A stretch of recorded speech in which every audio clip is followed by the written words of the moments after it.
साथियों नमस्कार। मैं अभयदेव शुक्ल ऑल इंडिया जन आंदोलन संघर्ष न्याय मोर्चा पे आप सभी लोगों का हार्दिक अभिनंदन और वंदन करता हूँ। साथियों इस वीडियो को लाइक करिएगा, सब्सक्राइब करिएगा और अपने लोगों तक भेजने का काम करिएगा। बात करते हैं कि लोग कहते थे आंदोलन से क्या होता है। आंदोलन से देश की सरकार झुक जाती है, आंदोलन से भ्रष्टाचारियों के हाथ पांव खुलने लगते हैं। आंदोलन ही है जिससे देश भर में लोग अपने पैसे की भुगतान के लिए जो लड़ाई लड़ रहे हैं उससे उनका परिणाम निकल जाता है। ये प्रमाण है ऑल इंडिया जन आंदोलन संघर्ष न्याय मोर्चा के जावरा की टीम के द्वारा मध्य प्रदेश के प्रदेश अध्यक्ष वीरेंद्र सिंह सोलंकी के कुशल नेतृत्व में हम सभी लोगों ने आंदोलन की एक बड़ी सफलता हासिल की है। थोड़ी सी उम्मीद बढ़ी है कि नहीं, आंदोलन ही विकल्प है। और आप सबको याद होगा कि हम सभी लोगों ने इस बात को कहा था शुरुआती दौर में कि जो साथी लड़ेगा उसका भुगतान हो जाएगा और उसके लिए संगठित समूह के रूप में ऑल इंडिया जन आंदोलन संघर्ष न्याय मोर्चा के साथी के रूप में आपको आना होगा। साथियों बड़े विजन के लिए एक छोटी सी शुरुआत बस्ती में हम लोगों ने शुरुआत किया था। बस्ती उत्तर प्रदेश का एक छोटा सा जिला,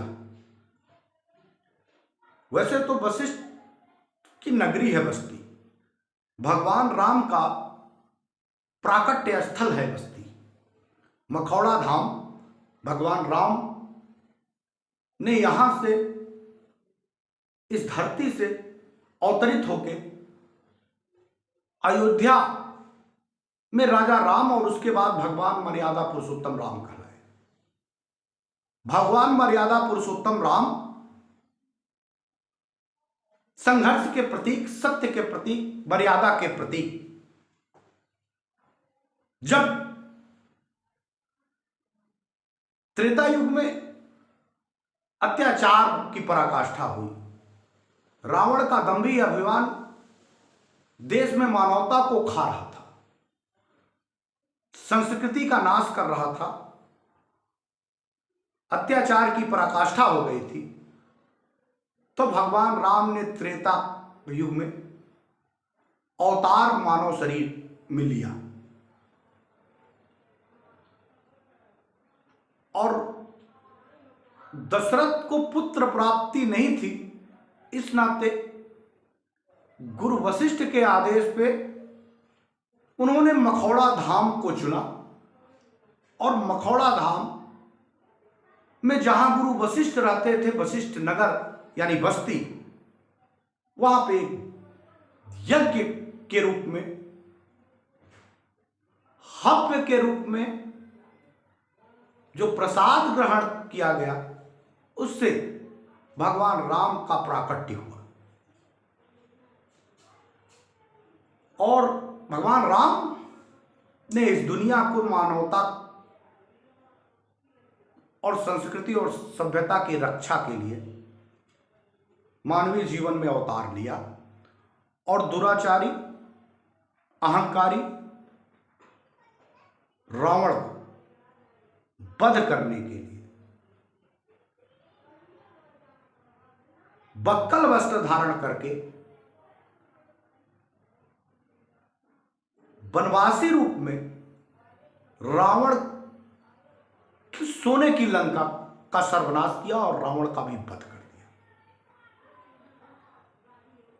इतिहास दोहराता है, ये जो शास्त्रीय ग्रंथ जो होते हैं वो हमको प्रेरणा देते हैं, हमको उनको आदर्श के पथ चिन्हों पे चलने के लिए उत्साहित करते हैं और उसके स्वरूप हम सब लोग अपने सामाजिक जीवन में उसी ताने बाने को ग्रहण करते हुए आगे बढ़ते हैं। हमारे इस आंदोलन का थीम और साम भी वही है, क्योंकि एक तरफ सुब्रत राय जो देश भर के गरीब परिवार के लोगों का पैसा हड़प रहा है, उसको संरक्षित और सुरक्षित कर रही हैं भारत की सरकारें और तमाम न्याय प्रणाली में बैठे लोग। किसी भी साधारण व्यक्ति को सुब्रत राय से लड़ जाने में और उनसे पैसा लेके वापस पाने में बड़ी कठिनाई। लेकिन हमारे और हमारे तमाम साथियों ने भगवान राम के आदर्श को आदर्श माना, उनके आदर्श पद चिन्हों पे चल किया, और जिन परिवार में पीड़ित शोषित वर्ग के लोग, जो गरीब परिवार के लोग हैं, जिसने 80% से ज्यादा सहारा प्रबंधन तंत्र में अपना पैसा लगाया है, उसके विरुद्ध एक जन आंदोलन की शुरुआत कर दी। जन आंदोलन बस्ती की धरती से निकलते हुए मध्य प्रदेश के साथी के रूप तक पहुंचा, जिसका नाम था नीरज शर्मा। नीरज शर्मा और अभयदेव शुक्ला ने एक तरफ जन आंदोलन किया को लेके जनपद सहित राज्य के विभिन्न हिस्सों और प्रदेशों में जाके आंदोलन के संगठनात्मक ढांचे को की जिम्मेदारी बनाने की अभयदेव शुक्ला के ऊपर रही, और उस ढांचे को प्रसारित करने के लिए खबरों का संकलन करके देश भर के लोगों तक जागरूकता फैलाने की जिम्मेदारी मध्य प्रदेश शिवपुरी से नीरज शर्मा के हाथों में आई। यह हमारा और हमारे साथियों ने एक सोच पर रखा था, लेकिन नियति ने कुछ तय किया था। नियति ने यह तय किया था कि हम दो ऐसे साथी को निकलना होगा और इस आंदोलन को बड़ा करने के लिए सड़कों पे आना होगा और लोगों को जागरूक करके उनके अधिकारों को दिलाना होगा। इसका प्रयास करने के लिए शायद ईश्वर ने और नियति ने तय किया था कि इस आंदोलन का नेतृत्व आप सब लोग करेंगे और इसमें विजय दिलाने का भरसक प्रयास करेंगे और आपका विजय लक्ष्य सुनिश्चित है। जब सुब्रत राय और उसके प्रबंधन तंत्र के खिलाफ कोई एक एप्लीकेशन डालने की हिम्मत नहीं कर सकता था, तमाम प्रशासनिक अमलों के लोग उसके साथ थे, उसकी मदद करते दिखते थे, राजनेताओं का एक बड़ा गठजोड़ जो उसको लगातार संरक्षण दे रहा था, ऐसे में हमारी बात देश भर के लोगों तक पहुंच पाए यह संभव नहीं दिख रहा था। हमको और हमारे साथियों को बहुत कठिनाई हो रही थी। हम ये देखते सुनते आए हैं कि जब देश में न्यायपालिका, कार्यपालिका, विधायिका अपना कार्य सही ढंग से नहीं करती हैं तो लोकतंत्र का चौथा स्तंभ पत्रकारिता यानी मीडिया तक वो आपकी बात रखने के लिए बाहर निकलता है। लेकिन वर्तमान परिस्थिति अगर सहारा प्रकरण की बात करें तो देश के बड़े राष्ट्रीय चैनल और पत्रकारिता जगत में बड़े अखबारी जगत के लोगों ने उस पर कलम चलाना मुनासिब नहीं समझा, या तो कहूं हिम्मत नहीं हुई। उसका कारण भी साफ साफ दिखता था कि सहारा प्रबंधन तंत्र ने पूरे देश में अपना तंत्र इतना बड़ा किया था, उसने अखबारी जगत में भी और पत्रकारिता जगत में भी अपनी एक एंट्री कर रखी थी और उस पत्रकारों का एक चैनल का पैनल था। उस पैनल में वो लगातार लोगों को विज्ञापन की भरमार करता था और उसके एवज में पत्रकारिता जगत के लोग अपना मूल कर्तव्य भूल गए और उन्होंने कलम सहारा के लिए बंद कर दिया या फिर नीचे टेबल पे रख दिया। लगातार कोशिशों के बाद भी हम लोगों के काफी पत्र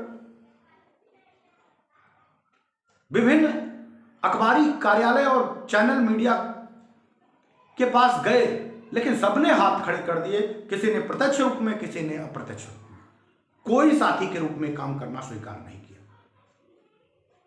जैसे लगता था कि हम लोगों ने एक बड़ा अपराध किया करने जा रहे हैं, भारत के संवैधानिक व्यवस्थाओं पे कोई प्रश्न चिन्ह लगाने जा रहे हैं, गरीबों के लिए संघर्ष करने और सहारा से अपना पैसा लेने के लिए मुझे भारत के संविधान से बड़ा नजर आने लगा था सुब्रत राय और उसका प्रबंधन तंत्र में उसके लोग जो बैठे हुए थे।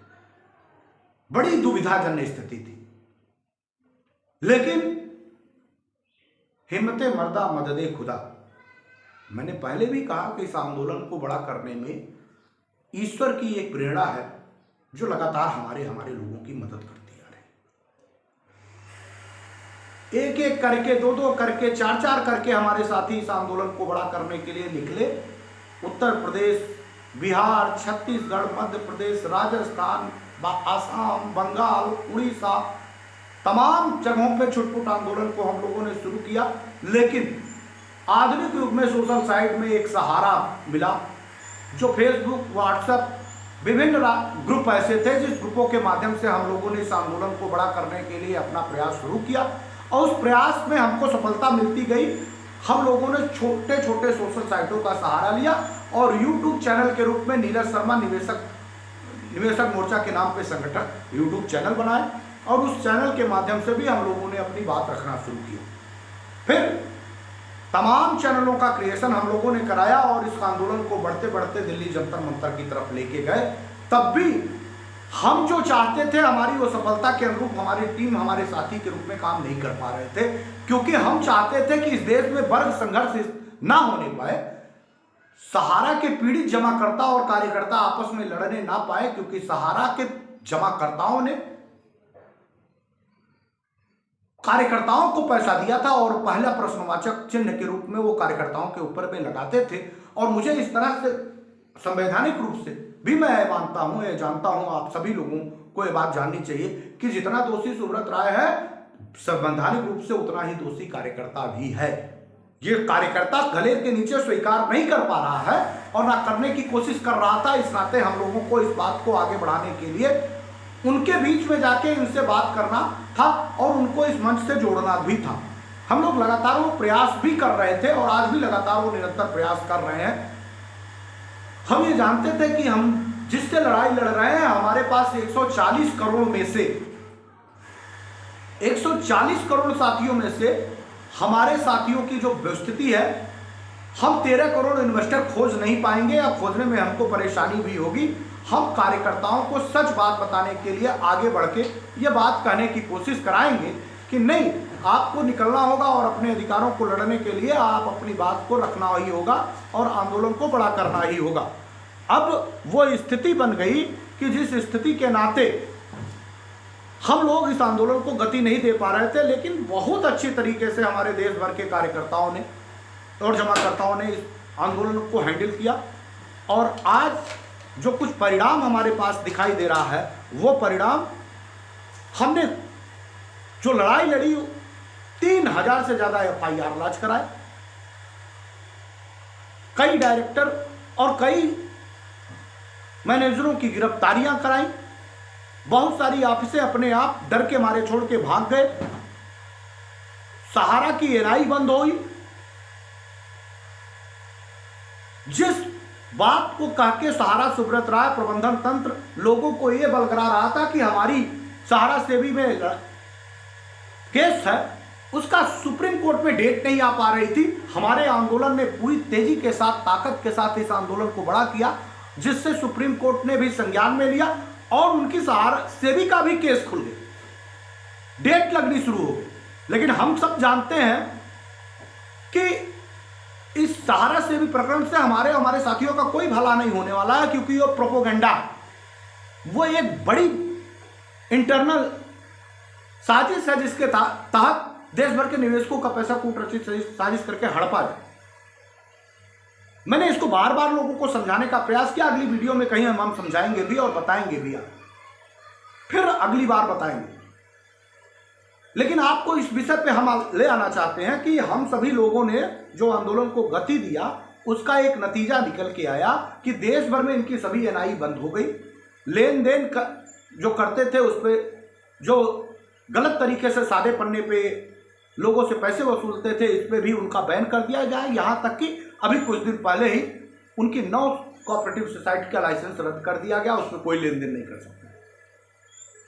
तो बहुत सारी बातें हमारे आपके बीच में निकल के आई, जिस निकल के आने के कारण हमको ये लगा कि हम आंदोलन जीत भी सकते हैं। देश के राष्ट्रपति से लेकर देश के प्रधानमंत्री और उनके संबंधित मंत्रियों तक के सारी जानकारी है कि देश भर में बड़े आंदोलन की तैयारी और बड़े आंदोलन की आगाज हो चुकी है, आगाज भी हो रहा है और लोग चल भी रहे हैं। चाहे उत्तर प्रदेश की बात करें तो संसार सिंह अपनी पूरी लड़ाई तेजी के साथ लड़ रहे हैं और पूरी टीम के साथ काम कर रहे हैं। चाहे वो मध्य प्रदेश में नीरज शर्मा, वीरेंद्र सिंह सोलंकी और सतीश चतुर्वेदी की पूरी टीम लगी हुई है, काम कर रही है। चाहे बिहार में तो बहुत अच्छी क्रांति की शुरुआत है। मोहित कुमार जैसे तमाम क्रांतिकारी साथी, नवल किशोर, अजीत कुमार, मणिभूषण, नित्यानंद, तमाम ऐसे साथी हैं जो आंदोलन, वाल्मीकि मेहता, तमाम ऐसे साथी हैं जो लड़ रहे हैं और आंदोलन को बड़ा कर रहे हैं और एक संगठित समूह के साथ बिहार में भी जल्दी परिणाम आने की आसार नजर आने लगे हैं। तो झारखंड की धरती पर नागेंद्र कुशवाहा, प्रभात कुमार जैसे तमाम उनकी संगठित टीम, जनार्दन मिश्रा जैसे संगठित टीम में एकत्रित होकर इस आंदोलन को बड़ा कर रही है। तो एक उम्मीद तो जगी, और इस उम्मीद को जगाने के लिए हमको एक आशा की किरण दिखाई देने की जरूरत थी कि हम देश के उन चाटुकार टाइप के जो उसके अंतभक्त हैं, जो लगातार उनको डाइवर्ट कर रहे हैं, उनको यह संदेश पहुंचाने में कामयाब हो जाए कि नहीं, लड़ाई लड़ने से पैसा मिल जाता है, लड़ाई लड़ने से पैसा मिल जाता है। इसके लिए हम लोग प्रयास कर रहे थे, और अंततः कल वो दिन दिखाई दिया कि जब 5 करोड़ रुपया जाबरा में 135 लोगों का जारी हुआ, और वो एक बड़े पैसे का दूसरा वाकया, पहला राजेनंदगांव और दूसरा एक बड़ा वाकया हमारे यहां जाबरा में वीरेंद्र सिंह सोलंकी और पूरी टीम के साथ हुआ। 135 लोगों ने के घर में खुशियां आई। कुछ लोग ये साथी कहते हैं कि लोग लड़ रहे हैं, पैसा हमको मिल जाएगा। ये भी प्रमाण है कि जो लड़ेगा उसी को पैसा मिलेगा। इसको अगर देखना है तो जाबरा चले जाइए, जाबरा चले जाइए। ये लोग इस मुगालते में मत रहें कि अगर कोई दूसरा लड़ रहा है और पैसा हमको मिल जाएगा। पैसा आपको नहीं मिलेगा, पैसा जो लड़ेगा उसी को मिलेगा। इस नाते ये प्रमाण है आपका कि वो 135 लोग जो जाबरा में हैं उनको पैसा मिलने जा रहा है। ये उनका पैसा मिल गया, उनका पैसा मिल गया है, आदेश जारी हो गए। तो जो ये साथी कहते हुए नजर आ रहे थे कि लड़ेंगे तो पैसा हम पालेंगे, कतई नहीं। इस मुकालते में मत रहिएगा कि लड़ाई कोई दूसरा लड़ेगा और माल आप खाएंगे। लड़ाई जो लड़ेगा पैसा उसी को मिलेगा, ये प्रमाण है। और 5 करोड़ रुपया ये प्रमाण देता है कि 135 लोगों ने जाबरा में लड़ाई लड़ी, लड़ने को पूरी शिद्दत के साथ लगे रहे, और 5 करोड़ रुपया जाबरा के लोगों को मिल गया। तो आप भी निकलिए और आंदोलन की लड़ाई में हिस्सा लीजिए, पैसा आपको भी मिल जाएगा। ये आपकी एक नैतिक जिम्मेदारी है, और एक नैतिक जिम्मेदारी है। और उस नैतिक जिम्मेदारी के साथ साथ आपको अपने अधिकार के लिए, अपने कार्यकर्ताओं, अपने जमाकर्ताओं के लिए निकलना ही होगा। और अगर आप नहीं निकले, कुछ साथी ये कहते निकल के आ रहे हैं, ये वीडियो जमाकर्ताओं में जाएगा तो गलत न्यूज जाएगा, कार्यकर्ताओं को परेशानी होगी। परेशानी तो उसी को होगी जो अपने जमाकर्ताओं के लिए निकलेगा नहीं, उसके पैसे की बात नहीं करेगा। निश्चित तौर पे उनको परेशानी ही नहीं होना चाहिए, उनकी जगह जेल की सलाखों के पीछे भी होना चाहिए, वो जेल में जाने चाहिए, उनकी संपत्ति कुर्क होनी चाहिए जो अपने जमाकर्ताओं की मदद के लिए नहीं निकल रहा है। आप दोनों काम नहीं कर पाएंगे, पैसा भी लिया और जब लड़ने की बात आई तो अपने घर में रहेंगे, ये दोनों काम आपके पास नहीं होगा। आपको जमाकर्ताओं की लड़ाई लड़ना ही होगा। और आपका भी पैसा तो है भाई, आप भी जमा करता हो, अपने पैसे के लिए निकलिए और अपने जमाकर्ताओं के आपका पैसा वापस कराइए। अगर आप नहीं कराएंगे तो इसी तरह देश के निवेशकों में एक बड़ी क्रांति पैदा हो गई है, वो निकलेगी और अपने पैसे की भुगतान ले लेगी। मैं बहुत बहुत बधाई देता हूं उन सभी क्रांतिवीर साथियों का जिन्होंने लड़ाई लड़ा और अपने पैसे की भुगतान को प्राप्त किया। आने वाले दिन में हम सभी लोगों को अपने घरों से निकलना होगा और आंदोलन की गति को आगे बढ़ाना होगा ताकि देश के निवेशकों का पैसा वापस मिल जाए।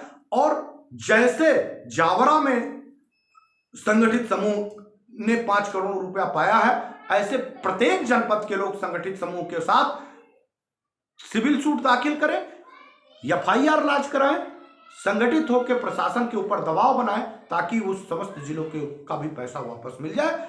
ऑल इंडिया जन आंदोलन संघर्ष न्याय मोर्चा आप सभी लोगों को हृदय से अभिनंदन और बधाई व्यक्त करता है कि इस लड़ाई को आपने यहां तक पहुंचाया और अब पैसे निकलने लगे हैं।